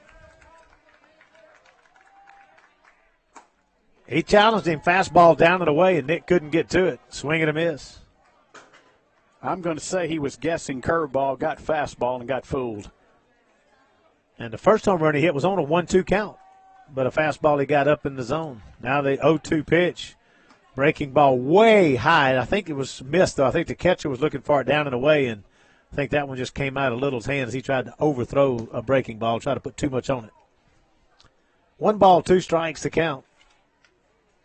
Outfield playing Nick rather deep. Flag has quit waving in the end. It's just kind of hanging limp. 1-2 pitch. Check. Ooh. Wow. I want to know, did he swing at that or did he just call it? Because it looked well off the plate, and it looked like Nick never got anywhere near swinging the bat. But either way, he's going to go down on strikes. I guess the umpire's feeling sorry for Little on that one. We've been moving pretty rapidly through this ball game. It's 7:34. We started, I think you said, about 6:09, so we've been moving rapidly, and I think the umpire there just had a thought about where he's going to eat dinner. Fastball up, and Justin swings and misses. Justin Johnson at the plate. He's ready to keep this thing moving. Hour and 24 minutes on my score clock, on my scoring program. And as we said, we're in the bottom of the 6th. Breaking ball misses inside for a ball. 1 ball, 1 strike to count. Of course, for the Cougars, 3 outs away from claiming the victory over Starkville in Game 1 of their 3-game series. The Game 2 will be Thursday night. 1-1 pitch. Down for a ball. It's a 6 o'clock game, correct, on Correct. Thursday night? At Starkville. Then the Cougars will play Friday at 1 o'clock here at home against Clinton. 2 balls, 1 strike to count. We've about finished our broadcast season. This will be our last baseball broadcast, I understand. And I had thought we were going to broadcast our game Friday against Clinton, but was told tonight that we are not. So this will be our last baseball game, Jay. 3-1 pitch. Swings and misses, strike 2. We will be broadcasting a softball game against Pearl Monday night. And if I'm not mistaken, that may be our final broadcast of the season. 3-2 pitch. Chopper to the left side. Third baseman takes it off the gut. Great play on it to stay with it. and throws it across the diamond to get Justin Johnson out. Second out of the inning. Understand school's out on Friday and Monday.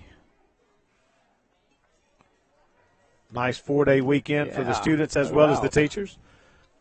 Now batting catcher number 20, Case Garner.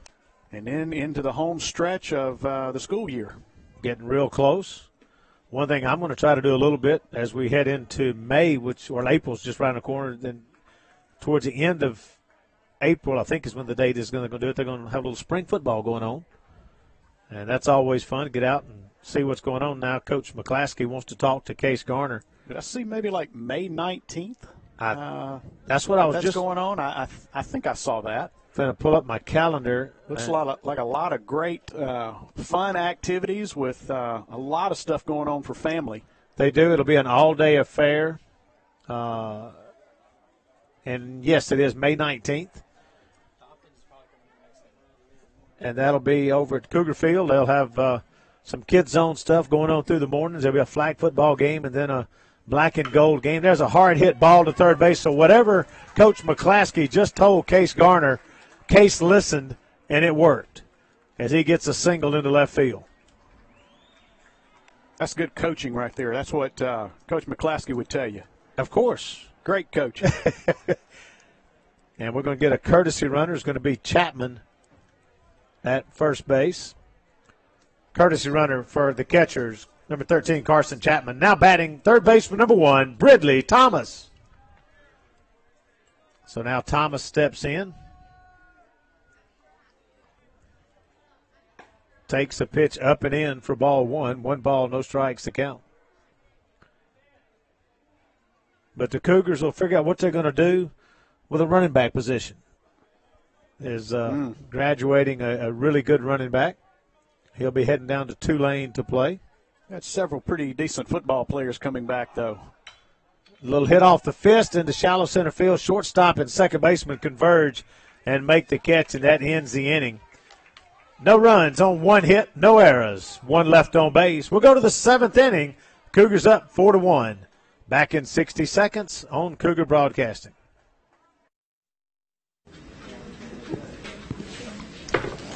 I know. Mind-blowing deals as advertised. Is the decimal point in the right place? Let me talk to the head honcho. See if I can't get that price knocked in. We rearranged some details I don't trust you to understand, and I can do $275. But that's my rock-bottom deal. You wouldn't put up with this at a restaurant. Don't put up with it when you buy a car. So come to Rogers Dab Chevrolet. It's easier here. You made a promise to work, to lend a hand, to push, to build, to invest yourself, to make a difference. You made a promise, and so did we. To Mississippi, to each other. Bank Plus, it's more than a name, it's a promise.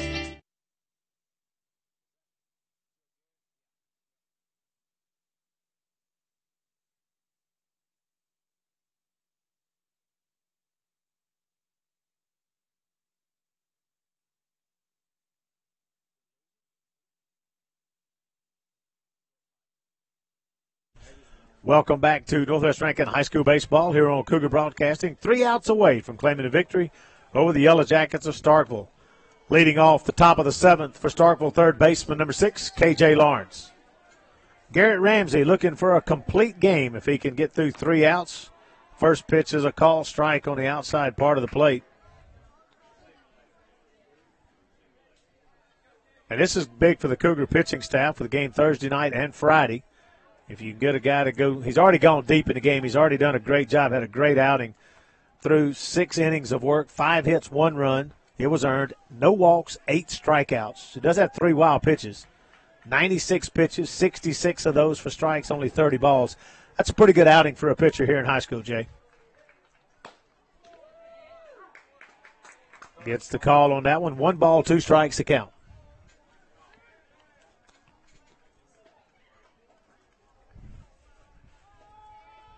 Now the 1-2 pitch.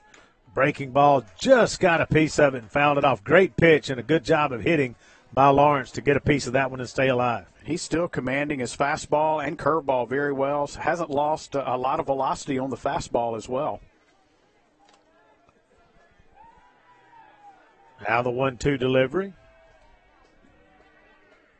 Swings and misses at a breaking ball, strike 3. To me, that's been the pitch that's been the best here this evening, though. He's had a lot of late break on that curveball.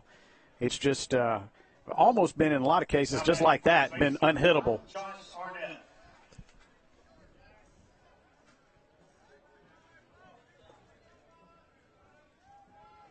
And coaches also keep a close eye on pitch counts. Of course, he's fine for a week's worth. 125 is the max for a week. And so that means he will be spent now till next week. But that was his 100th pitch.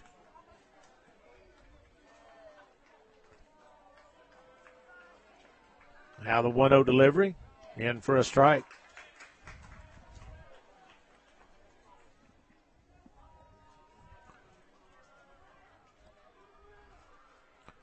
One ball, one strike to count.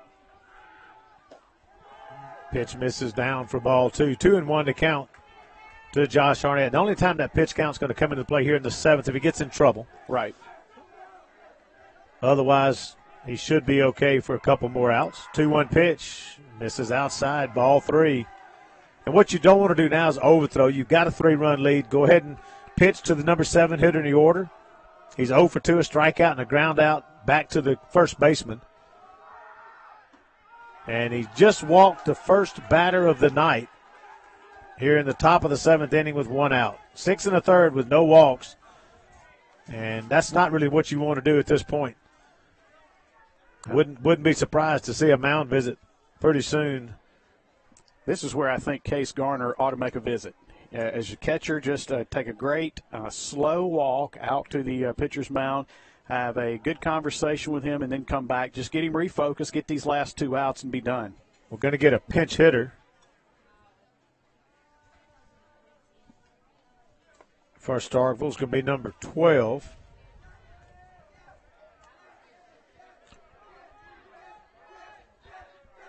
Wesley Graves. Pinch hitter is number 12, Wesley Graves. He fouls off the first pitch he sees. And, Jay, how tough is this? Now, you're coming in the top of the 7th inning with an out. You hadn't done anything all game long but sit on the bench, stand along the front of the fence. Now, you got to come in a clutch situation. Yeah, if he's throwing 70 miles an hour, not a problem. But he's throwing 78 to 83 with his fastball here in the top of the 7th inning. It's not a real good feeling when you got to come up there. Now you're down 0-2, and you got to put something in play. Arnett at first base. And, of course, Ramsey's done exactly what he needs to do with a pinch hitter off the bench. Challenge him immediately. Don't give him a chance to get ahead in the count and get comfortable. First pitch was fouled off. That one was thrown by him. Now it's 0-2. Breaking ball chopped first base side, foul. No balls, 2 strikes to Graves, the pinch hitter. Number 9 spot in the order, which would be the pitcher spot, Griffin Little. He's been pinch hit for once, and there's a pinch hitter on deck. Number 27, Tucker, popped up, fouled, heading towards the Cougar dugout. It'll land out of play. So if indeed they do pinch hit for Little, then he will not pitch the bottom of the 7th if Starkville were able to come back and tie the game up or take a lead. Otherwise, it won't be a bottom.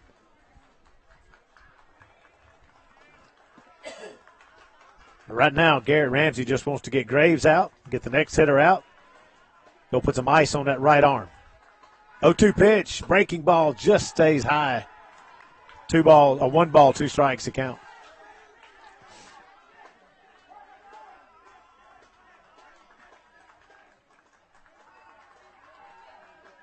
Now the 1-2 delivery. Steps off, runner goes back. Starkville dug out into it, trying to cheer their offense on, try to get something going here in the bottom of the order. Fastball low. You want to get him here. It's 2-2. You don't want to go 3-2 on him. You want to get him right here. You want to keep that tying run in the on-deck circle. Don't want that tying run to come to the plate. 2-2 pitch, breaking ball, call, strike three. Looked like the umpire thought about it for a brief moment and said, yeah, why not? Yeah, that's the one where you're standing in the right-hand batter's box, and that looks like it's coming right at your shoulder, and just at the last second it breaks over the inside part of the plate for strike three and out number two. And we are going to get a pinch hitter and also may get a pitching change. We'll wait and see sure what they're going to do. He's at 111. They're going to go ahead and go to the bullpen and make the change. They're not going to take any chances with the pinch hitter, the number 9 hitter in the order. So we're going to take a break. We'll be back in 60 seconds with the change. You're watching Northwest Rankin High School Baseball on Cougar Broadcasting. Let's face it, you aren't just a man or just a woman. You are athletes. You aren't just athletes. You're a team. You're more than just a team. You're a family. You deserve Mississippi Sports Medicine. Mississippi Sports Medicine is more than just orthopedists. Collectively, our specialized doctors perform almost 10,000 surgeries each year. From our family to yours, any age, any sport, any injury, just come here. We've got you covered. Mrs. Pat and her fine crew, headed by Big T over at Master Lube Pennzoil or Grants Ferry Road, are celebrating 20 years of automotive service to the reservoir area. Master Lube was the first quick lube in the area and special in the fact that it's owned and operated by a lady who is a real fanatic on customer service. In addition to all those great Pennzoil products, they also have a full-time mechanic on duty and a full-service car wash detail shop. Stop by today and ask for Mrs. Pat or Big T, and they'll show you what real automotive service is all about. Feel the clean. Pennzoil clean. Go Cougars! Welcome back to Northwest Rankin High School Baseball here on Cougar Broadcasting.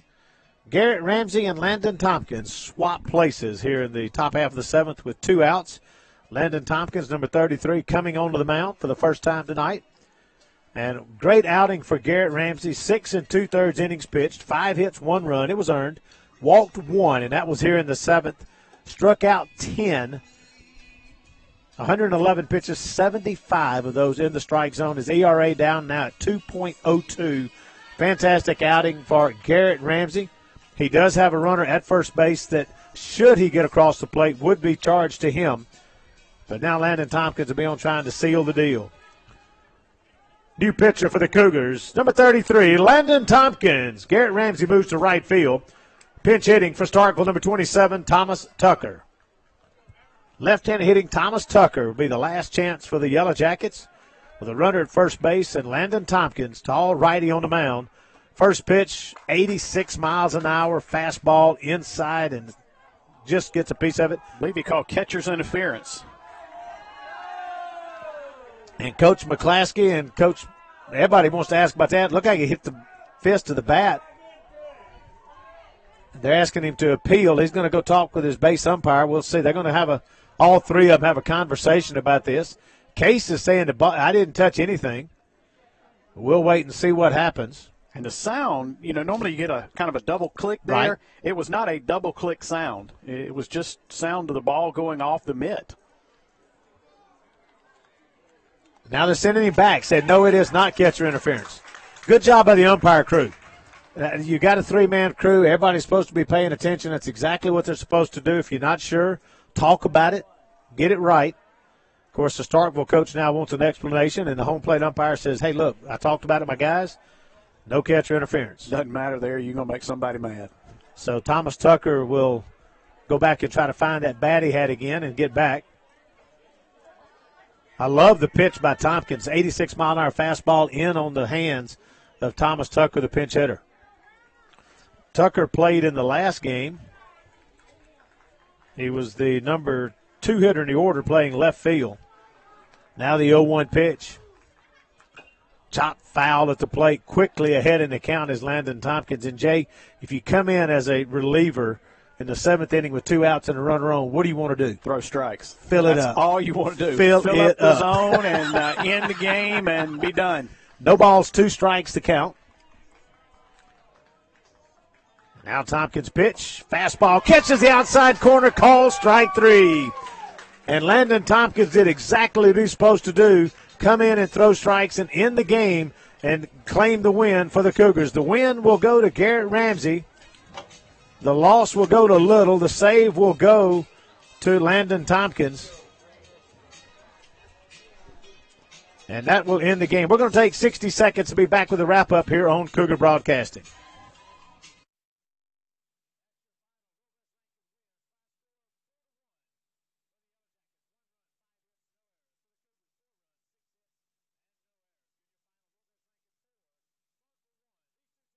Hey, Brett. You made it. Yeah. Hey, Mole receivers, Mark and Antonio, they want to hear more about Fave Rates. Oh, right. Well, with Farm Bureau Fave Rates, you get a great auto quote, plus local agents and fast, friendly claims. Nice. Hey. Should we warn them? Oh, that's broken. Get great auto rates and local agents at favrates.com from Farm Bureau Insurance. Sorry. Totally worth it. Welcome back to Northwest Rankin High School Baseball here on Cougar Broadcasting, where Cougars have just claimed the victory over the Starkville Yellow Jackets on 3 pitches by Landon Thompkins as he came in relief to claim the victory for the Cougars. And just an outstanding job by Landon Tompkins. We talked about it, Jay. You come in at that point, there's only one thing you want to do, and that is throw strikes, fill up the zone, and that's exactly what Landon Tompkins did to get the save and hold the win for Garrett Ramsey. Great job by the Cougars tonight. Garrett Ramsey was impressive. He struggled a little bit. I think the ball was breaking a ton on him in the first inning. Both fastball, a lot of movement, curveball, a lot of extra movement. So he battled a little bit in the first inning, but from that point on, he was virtually unhittable and did a super job here this evening. Then the other part of the story is Mr. Nick Hogan, who didn't miss a fastball, and he hit that a long way into left field. Then didn't miss a curveball, and he hit that a long way into left center field. So he hit the ball very well this evening, and that's good to see because he's been battling a little bit with pitches, chasing some stuff out of the zone. But he got zoned in tonight, 2 home runs, and a big-time night for Nick Hogan. It definitely was, and as you said, it's something much needed for Nick to have a night like that because he had struggled of late at the plate. But bottom line, when it needed it, that happened tonight, and the Cougars looked really good. Looking quickly down the offensive stats for the Cougars, Chris Hart was 1 for 3. He was on base when Nick hit his first home run. Of course, Nick Hogan 2 for 3, 2 home runs, 3 RBI on the night. Case Garner 1 for 2, Ridley Thomas 1 for 3, Dalton Rogers 1 for 2. Cougars only got 6 hits. A great job pitching by Little for Starkville. Got to give him credit. Pitched a great game. He went 6 innings, gave up 6 runs, 4 hits, all 4 earned, 1 walk, 7 strikeouts. His big mistake, 3 runs by Nick Hogan on those 2 big home runs. But all together tonight, Little had a great outing. He didn't get the run support he needed. Again, Garrett Ramsey shutting him down. Garrett tonight 6 2/3, 5 hits, 1 run. It was earned, 1 walk, 10 strikeouts. Landon Tompkins comes in, earns the save with a third of an inning pitched, 1 strikeout on 3 pitches to the only batter he faced. And the Cougars improved to 13-2 and remain in region play. Now they go to 4-2. Pull my stat sheet up real quick. Yeah, Cougars go to 4-1 in region play and look for another game against Starkville Thursday night as they will travel to Starkville to take on the Yellow Jackets before returning home Friday at 1 o'clock. So make sure and make your plans to come out to Wesley Scarborough Field Friday at 1 p.m. as the Cougars will host the Clinton Arrows in a matchup of crosstown rivals that have seen some pretty good heroics and pretty big matchups in games over the years. A lot of history with those 2 ball clubs, so it should be a fun time Friday afternoon. Thanks for joining us again. This is our final broadcast of baseball for this 2018 season. Jay, as always, it's been a pleasure. We always love working together in a booth, whether it be football or baseball. Absolutely. Of course, both of us, I think, prefer this little bit of a diamond sport here with baseball, but it is a lot of fun. Definitely. It's been a lot of fun, and I hope the Cougars continue the roll and make the playoffs and maybe take it all the way to state.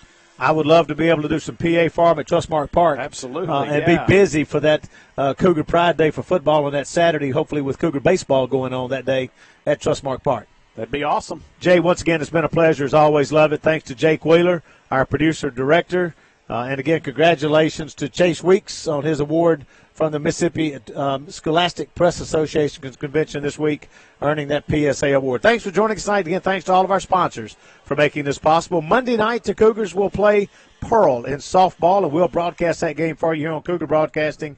Until then, once again, your final score tonight, Northwest Rankin 4, Starkville 1.